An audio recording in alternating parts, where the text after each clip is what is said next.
அனைவருக்கும் வணக்கம். Welcome to Dharma academy.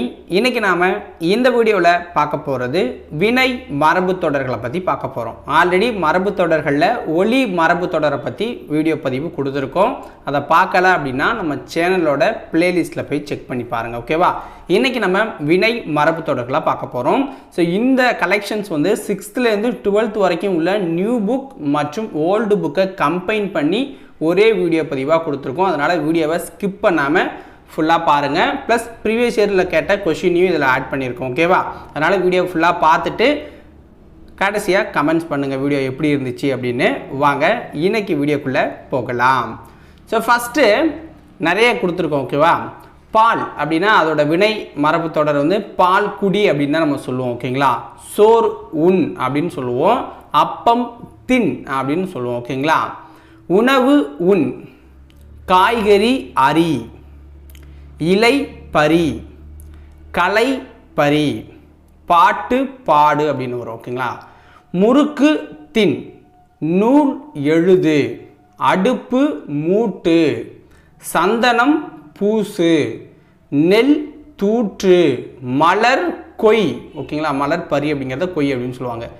நீர் பாய்ச்சி, ஆடை உடுத்து அப்படின்னு வரும். ஓகேங்களா? இதான் வினை மரபு தொடர்.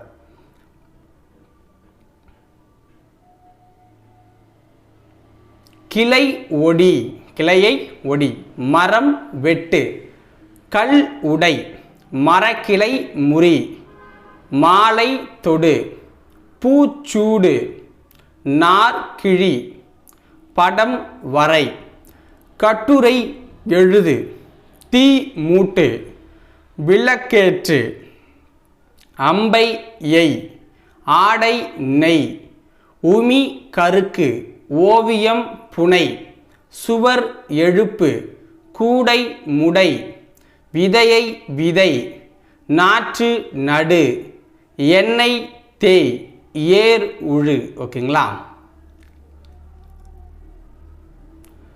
வரப்பு கட்டு, வெற்றிலை தின், கூரை வேய், கவிதை இயற்று, பால் பருகு, பூ பரி, கதிர் அறு, பானை வனை, நீர்க்குடி, பழம் தின், செய்யுள் இயற்று, மாத்திரை விழுங்கு. ஓகேங்களா?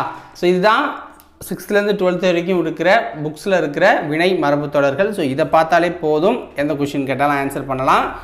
இந்த வீடியோக்கள் உங்களுக்கு பிடிச்சிருந்துச்சுன்னா மறக்காமல் ஒரு லைக்கை போட்டு சேனலை சப்ஸ்கிரைப் பண்ணி வச்சுக்கோங்க. நாளைக்கு வேறொரு வீடியோ பதிவில் உங்களை வந்து சந்திக்கிறேன். நன்றி, வணக்கம்.